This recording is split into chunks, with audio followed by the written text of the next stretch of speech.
হয়েছে, তদন্তের সাপেক্ষে এই মুহূর্তে গোপন রাখা হয়েছে রাজ্যের পুলিশের পক্ষ থেকে। এবং কি কি আইন বা ধারা লাগানো হয়েছে, আজ কোন ধারামূলে আদালতে তোলা হচ্ছে এবং পরবর্তী সময় রাজ্য পুলিশের পক্ষ থেকে কি রিমান্ড চাওয়া হয়েছে, সমস্ত কিছু আপনাদের সামনে তুলে ধরার চেষ্টা হবে। আমরা প্রতিনিয়ত আপনাদের সামনে এনসিসি থানা থেকে যখন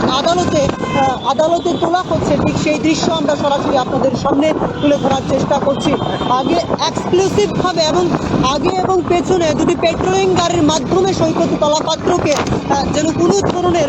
দুর্ঘটনামূলক ঘটনা বা কোনো রকমের সমস্যা না হয় সেদিকে লক্ষ্য রেখে পুলিশ প্রশাসন একটি পুলিশের বেরোপ টহলের মাধ্যমে সৈকত তলাপাত্রকে নিয়ে যাওয়া হচ্ছে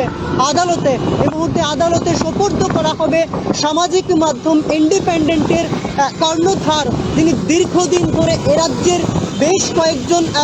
যারা সুগঠিত নাগরিকরা রয়েছেন এবং আমাদের সংবাদ জগতের যারা নক্ষত্র হিসাবে পরিচিত, তাদেরকে নিয়েও কলুষিত করতে এক পা পিছু হাঁটেননি সৈকত তলাপাত্র, যা আমরা এই মুহূর্তে আপনাদের সামনে তুলে ধরার চেষ্টা করছি। দীর্ঘদিন এ রাজ্যের সাধারণ মানুষের কাছে বিভিন্নভাবে যখন রাজ্য পুলিশ বাবুরা অবহিত হয়ে চলেছেন যে পুলিশ বাবুরা কি করছেন, কেন সৈকত তলাপাত্রকে আটক করতে পারছেন না, সে সময় আজ দীর্ঘ অপেক্ষার অবসান ঘটিয়ে রাজ্যের কালারপ্রাপ্ত